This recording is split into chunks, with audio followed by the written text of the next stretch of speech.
أعوذ بالله من الشيطان الرجيم.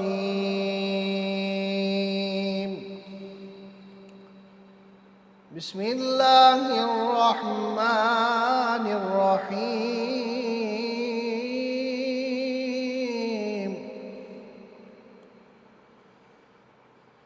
ومن آياته أن خلق لكم من أنفسكم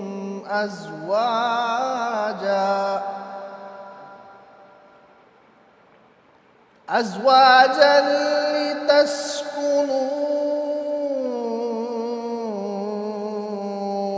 إليها وجعل بينكم مودة ورحمة إن في ذلك لآيات لقوم يتفكرون.